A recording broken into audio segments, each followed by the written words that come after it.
Hey guys, welcome to class. This is my first online class experience as far as teaching, and so this is new for me as it is new for you. Just a couple of announcements to be made. A side note, if you're going on the camp out that's still technically planned and still on, there'll be some changes. As of right now, there is to be no group interaction, so it'll kind of be just with your family, taking all the precautions as needed. If there's any changes to that, I will let you know. And then there was one other thing. I can barely remember two things at one time, so that's great. It was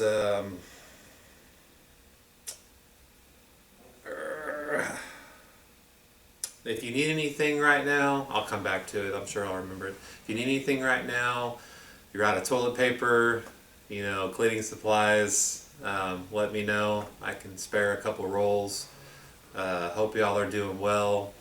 Hope everybody is managing to keep their children in line and safe. And just yesterday, Franklin took Isaac to the park, and we didn't know, so that was fun.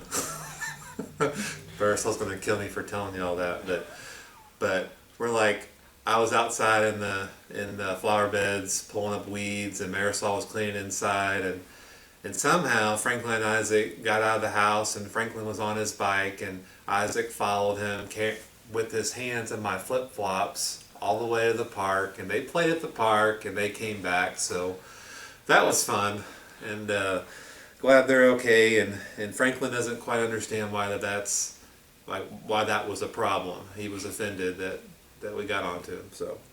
So if your life is anything like that, then you're in good company. Well, today we're going to get started. We're on chapter 10 on communication, and I'll try to, if you don't have the book, I'll try to put the file PDF somewhere attached if possible, or I can email it to you, something like that. Oh, I remember the other announcement now. I got it. So this Wednesday, we're going to try using Zoom. It's an app. I think you can get it on many platforms, iPhone, Android, PC, Mac, whatever you have. And that will allow us for up to 100 people to meet together.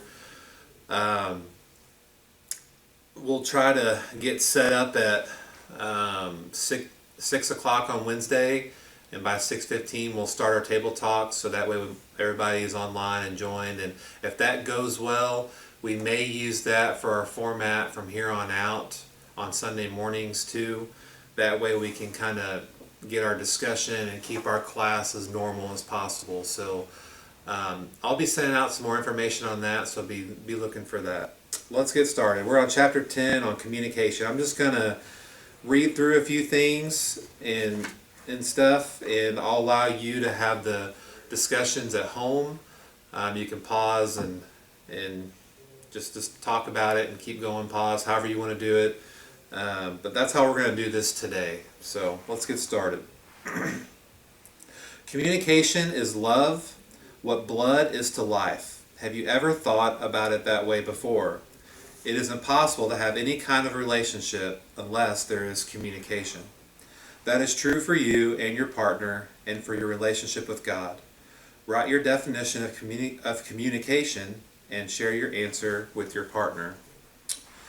We put sharing information that is needed and understanding what you say. Now define listening and share your definition. We put being present. I feel like that is one of the big things for us in listening. There's so many things that distract us, and being on social media on our phones, and our life. We're working at home. We're doing things when in certain moments used to be sacred spaces. We've kind of mixed everything up at times, and it can be really hard to be present. If there is any indispensable insight with which a young married couple should begin their life together, it is that they should try to keep open at all costs the lines of communication between them. And I think this is so true, because how many marriages do we see fail, whether it's friends, family, or neighbors or coworkers, and all because, if you really get down to the root, communication was one of the main sources. We're not able to open up and talk about things, had things kind of locked away and didn't want to talk about it. There's lots of different issues with communication. That's what we're going to be discussing here. A marriage can be likened to a large house with many rooms to which a couple fall heir on their wedding day. Their hope is to use and enjoy these rooms as we do the rooms in a comfortable home, so that they will serve the many activities that make up their shared life. But in many marriages, doors are found to be locked. They represent areas in the relationship which the couple are unable to explore together. Attempts to open these doors lead to failure and frustration. The right key cannot be found, so the couple resign themselves to living together in only a few rooms that can be opened easily, leaving the rest of the house with all its promising possibilities unexplored and unused. There is, however, a master key that will open every door. It is not easy to find, or more correctly, it has to be forged by the couple together, and this can be very difficult. It is the great art of effective marital communication. What do you think about that, those comments? About many rooms are still locked and need a master key, and that we need to be able to forge that through our communication together. Let's consider another aspect of communication. In our communication, we send messages. Every message has three components: the actual content, the tone of the voice, and the nonverbal communication. With changes in the tone of voice or in the nonverbal component, it is possible to express many different messages using the same words, statements, or questions. Nonverbal communication includes facial expression, body posture, and actions. An example of nonverbal communication that should be avoided is holding a book or newspaper in front of one's face while talking.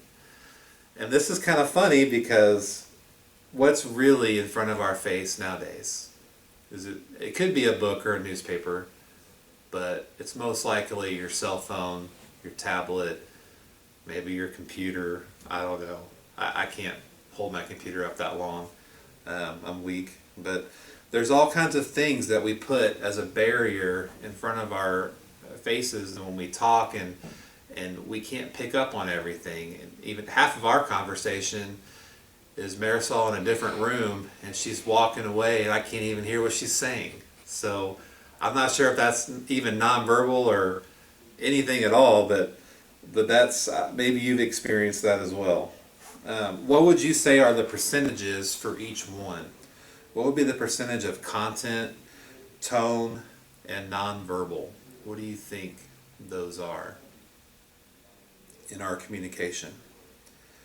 Well, thankfully, it's written down here for me, so I know what it is. Content is 7% of our words that are spoken. The tone, we could say the volume, is 38%, and nonverbal is 55%, which includes body language and things like that. So that kind of blew me away when I first was reading through this, and just realized that how much gets miscommunicated and lost through our lack of communication. When sometimes we think we really are communicating properly, we're either sending the wrong signals or just not really communicating at all. What are your thoughts on that, and how does that affect your marriage relationship and your relationship with your kids and your family, your neighbors, things like that? Confusing messages are often sent because the three components contradict one another. Let's take a minute and think about how you communicate nonverbally, then write about how your partner communicates nonverbally.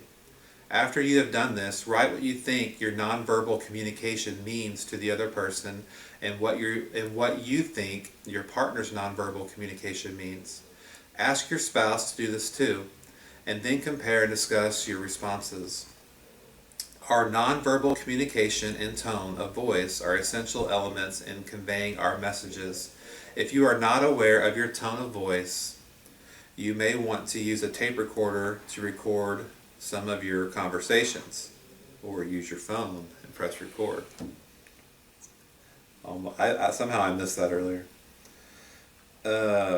Play them back and pay attention to your tone of voice and what it implies. How will you communicate in the following situation? So this is kind of fun since y'all aren't here, so I'll try to kind of make this a little lively, I guess. It's Saturday. Your spouse asks you to shop for something, but you really don't want to go.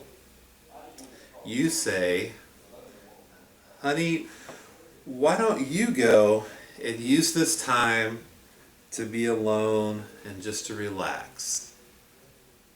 I'll stay at home. I got some things to do. So what are you really saying in those kind of moments? And how do you say that? Is it, maybe it's more like, I don't want to go shopping. I don't shop, or honey, I hate shopping. However, you say it. But it's important to think about how we respond in our communication. You are trying to watch your favorite TV program, but your spouse is continually interrupting and asking you questions. The program is at a crucial part, and you don't want to miss it. You say, honey, chill out. It's almost over. Just give me 1 minute. The game is about to be over. It literally has 30 seconds. Can you just please stop talking, right? Just go away. I will deal with the crisis in our living room or bedroom later. The kids, they will survive. Just please stop. Leave me alone, right? It's probably still more mild than how we really get in those kind of moments. But you are describing to your spouse the most exciting event of the day. Right in the middle of it, your spouse yawns. It says, I think I'll go get a cup of coffee.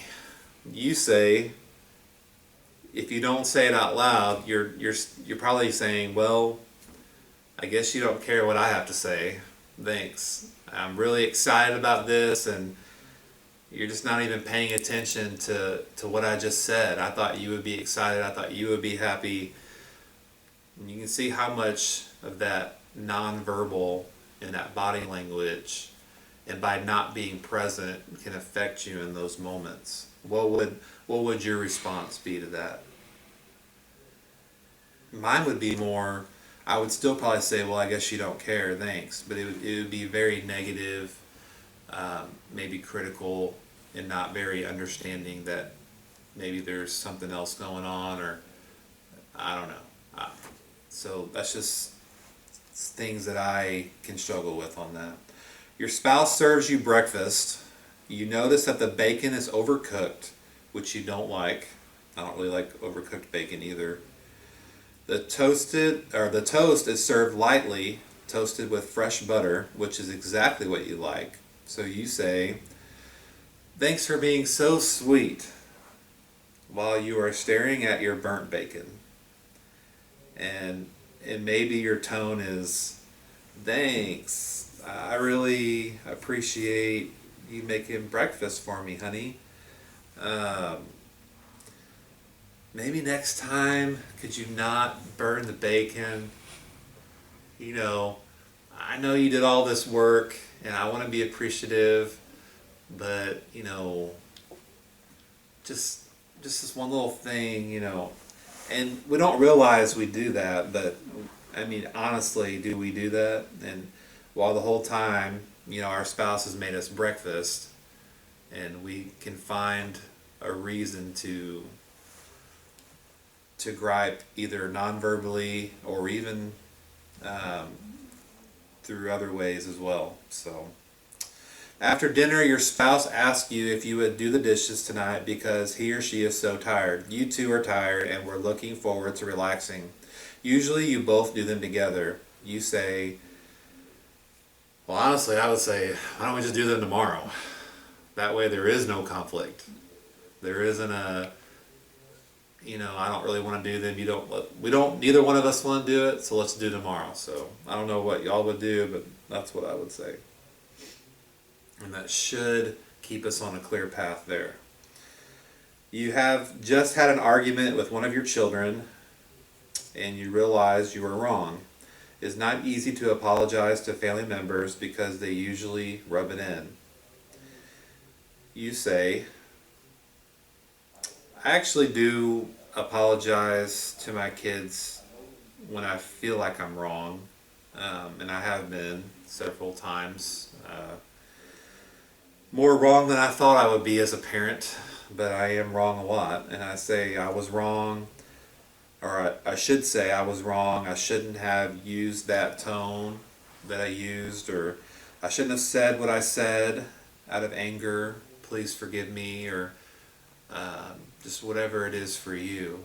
And I think it's just a moment of humility and realizing that we're not perfect and we made some mistakes, and when we do that, our children see that. They see that we're not perfect and that it's okay, and that we make mistakes and that they're going to make mistakes. And I think it's a time that you can have that conversation, and that keeps doors open in communication, where if you don't apologize, then that kind of closes things off. I remember growing up, I can honestly tell you, I don't remember my dad ever saying I'm sorry for one thing in my life. And he wasn't like a bad dad, but he was harsh at times and angry and took it out on me and different things like that. And he just never apologized, never saw a reason to, but that can affect you. That can affect your relationship as you get older and things like that. So really be paying attention to that, and hopefully you're able to think how this works for you as we go through this. What does the Word of God say about communication? Look up the passages listed and write the key thought for each one. You will notice that the verses are listed in groupings because there is a central theme in each group. See if you can discover the central thought for each group and write it as a summary.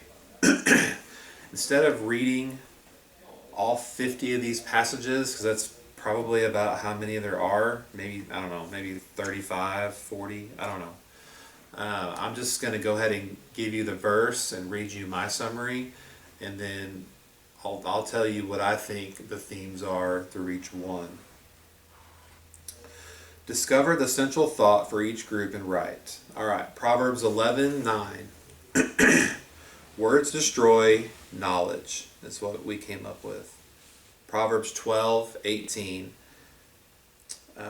Cutting remarks and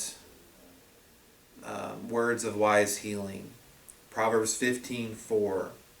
The summary is gentle words. Use gentle words. Deceitful tongue crushes. Proverbs 18:8. And this really won't make a lot of sense unless you're actually probably reading all the passages, but I'll let y'all go through all these and read them together. Proverbs 18:8 talks about rumors and the damage that they cause. Proverbs 18:21 talks about the tongue can bring death or life. How true that is. And Proverbs 25:11, timely advice. And that one I really had thought a lot about after reading that passage, and how when we decide to communicate, and that's so important, because that can be such a positive thing, or it can be a negative thing if we just jump into something defending ourselves, or instead of just really being thoughtful and waiting for the right time to give advice or to share your thoughts. Proverbs 26:22, rumors. James 3:8-10, the tongue. That's such a powerful passage. I hope that you get to spend some time really reading that passage. It talks about the tongue being set on fire by hell, and that with it, we curse people, men who have been made after the likeness of God, and with it we praise God. And James is saying we can't do both.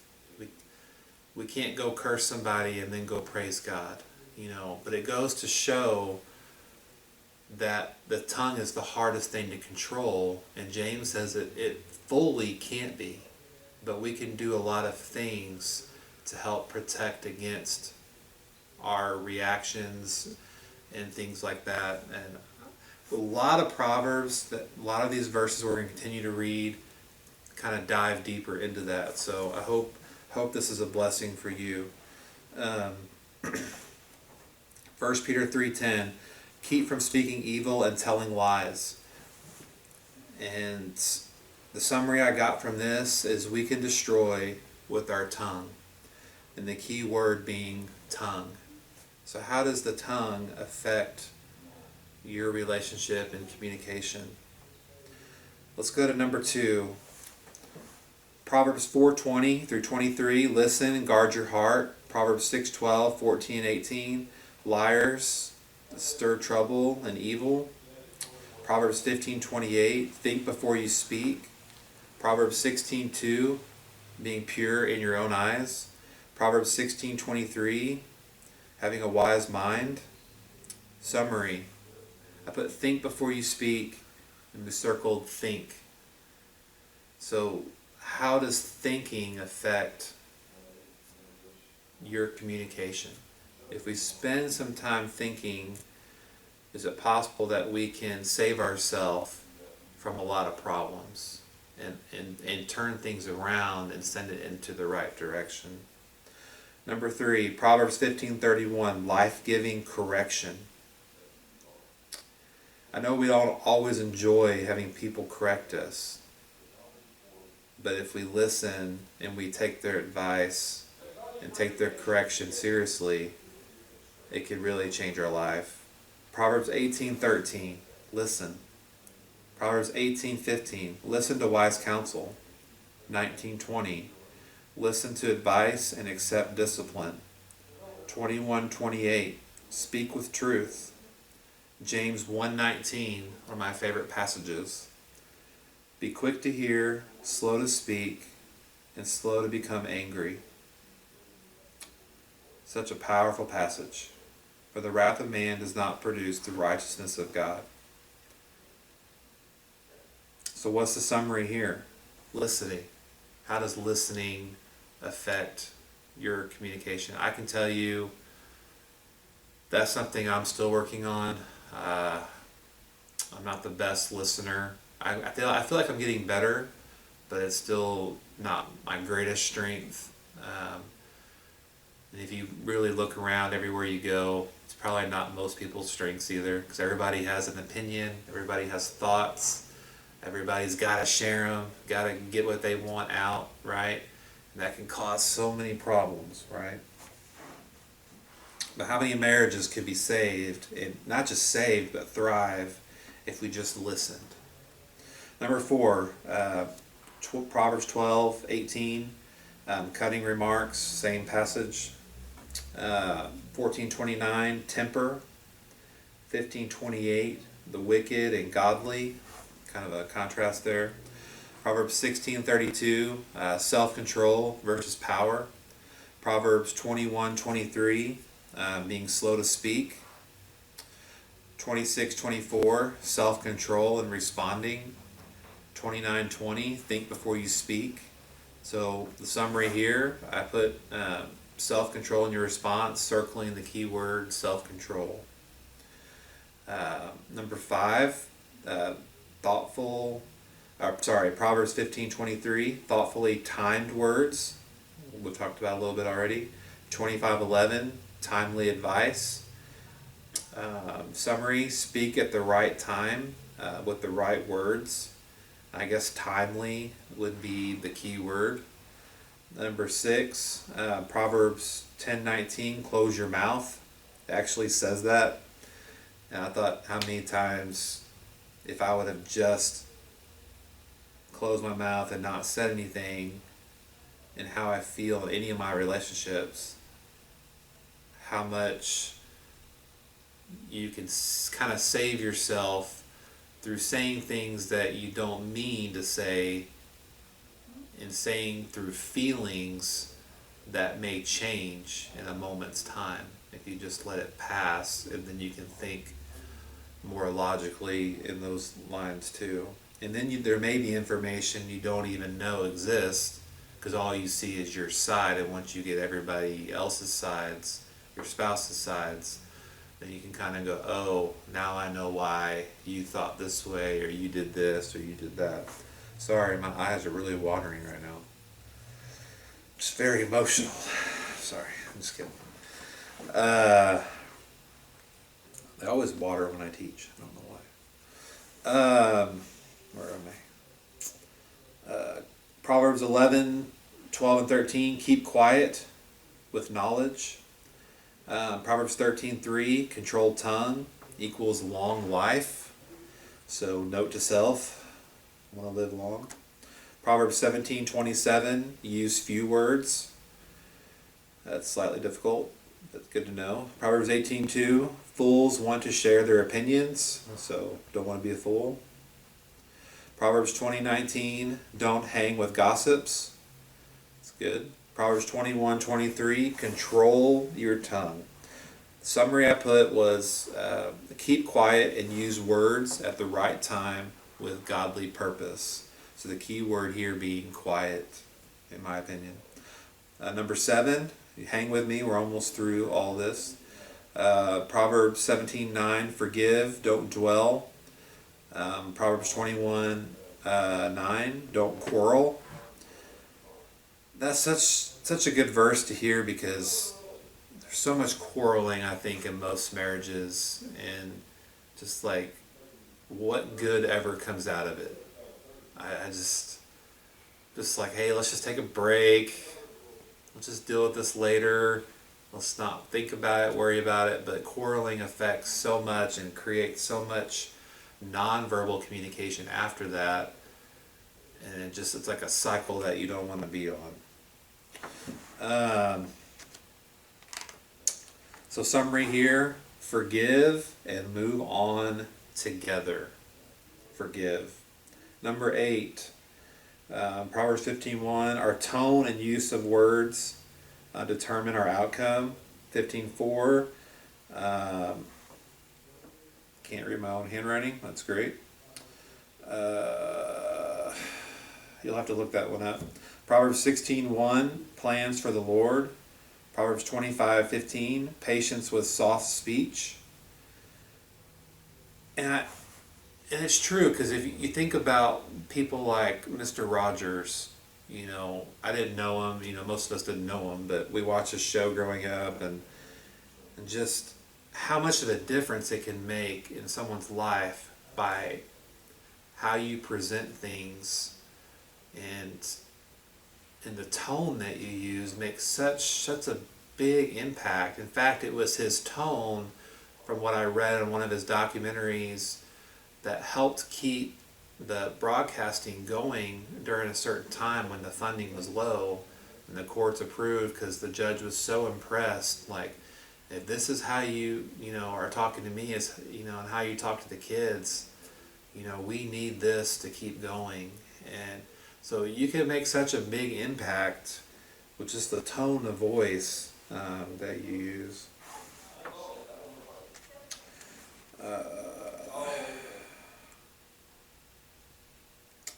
Summary here, be gentle in speech if you want to make progress in your communication. I put here the keyword gentle.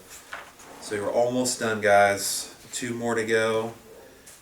And you can stop listening to me talk. I don't like listening to me talk that much either. So I appreciate you hanging in there. And I'll be checking online to make sure you're still listening. Proverbs 12:16. Don't react when insulted. Never happens to me, so no, just kidding. Proverbs 19:11. Be sensible. All right. So summary here, be calm. Calm when others are upset and insulting you. And the last one, Proverbs 12:17-22. Honesty. 16:13. People love honesty. 19:5. Liars will be punished. 26:18 and 19, lying is deadly. 26:22, rumors spread. 28:23, honesty is wanted. 29:5, flattery is a trap. Ephesians 4:15, wow, New Testament passage, here we go. 15:25, we are all one body, we must speak truth to each part. Colossians 3:9, don't lie with your new body in Christ. Honesty is always the answer, liars will be punished. That's my summary, honest being the key word. So I want to go over the key words, and then I got some closing comments and stuff for y'all. The first one was tongue, number 1. Think, 2. Listening, 3. Self-control, 4. Timely, 5. Quiet, 6. Forgive, 7. Gentle, 8. Calm, 9. And honest, 10. How could those key words impact our marriage, our children, in our communication? And if we can really focus on those, I think, man, we will be able to do some tremendous things in our lives together. And also with our group here and in our church family, that extends far beyond our family. This list will help you forge the master key to open up all the rooms that are locked to be explored. Imagine how much our marriages will grow with this kind of communication. Digging deeper, extending this to our children and them to the church and the world, that's the goal. We want to live like Christ and be the light of this world. What are some challenges with communicating like this now that we've gone through this? I wrote down a few questions for you, but maybe you have some questions you want to add that you can think of. What are some challenges and barriers with communicating like this? So I put, you try, and the other person isn't playing along nicely, so you give up, right? How many times do we do that? We read a passage and go, man, okay, I know I got to do this, so for 5 minutes, you try to do it, and the other person isn't playing nice, and they start insulting you or getting upset at you, and you're like, I'm doing the right thing, and then you get discouraged. I want to tell you to don't give up, to keep going.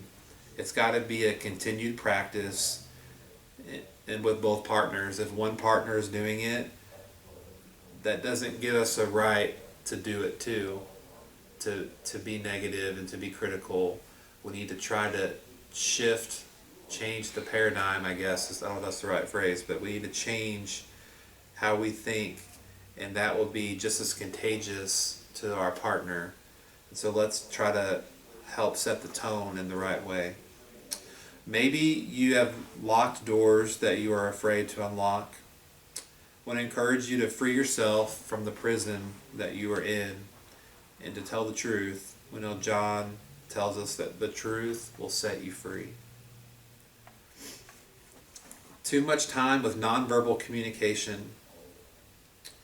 Need time face-to-face with no distractions. So do you have a plan? Do you have times where you're not using phones together? Hopefully, the dinner table, everybody's talking or at least eating and there's nothing else going on. Do you have times like that are set aside that's just for you and your spouse?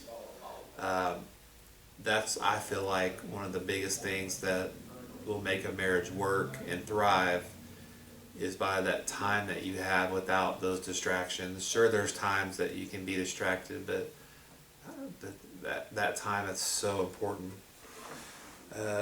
Grow in communication with God, and you will grow closer with your spouse. So how much time are you spending with God? Are you spending a few minutes a day studying and praying and drawing closer to God?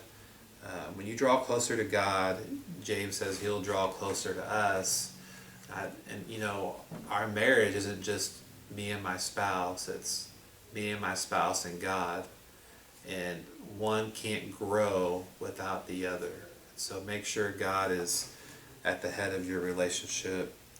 Forgive everything and move forward together. Sometimes it can be easy to hold grudges and against our spouse, and easy to just not want to let go and not trust. But we got to move on. We got to forgive everything if you want your marriage to thrive. Be honest with yourself too. Be you. A lot of times, I don't want to say a lot of times, but I think it's possible that you struggle to find your identity in marriage. You kind of lose who you are at times, because we're all growing and we're all constantly trying to figure out who we are in that moment. And so just try to be you, and don't be anybody else. Don't be who your spouse thinks you should be, or just be you, and that will help unlock some of those doors that may be locked up. So those are some thoughts that I have. I would love to hear from you all. I went a little bit longer than I thought I would, sorry. I would like to hear from you all if you want to comment, or if you want to send private messages through email, or I don't know, however you text message, whatever you want. But we will try to be meeting this Wednesday on Zoom, and hopefully next Sunday we'll get back to our normal format, but it will be online. But hopefully we'll be able to use Zoom. So I hope this week was really encouraging to you as it was to us. We have a lot of things to go over and a lot of verses to reflect on, and to help shape us in the days ahead. So I pray that your week is going good and will go great, and y'all will stay safe from the virus. And if y'all need anything, please let me know. We're available. We want to help. We just need to know what we can do, and we'll be putting together some things possibly for the children to do for Bible class and things like that. I just need a little bit of time to work on some of those things. But if you have any thoughts or questions or concerns or anything like that, just please reach out to us and we'll get back to you. Love you guys. Hope you have a great week.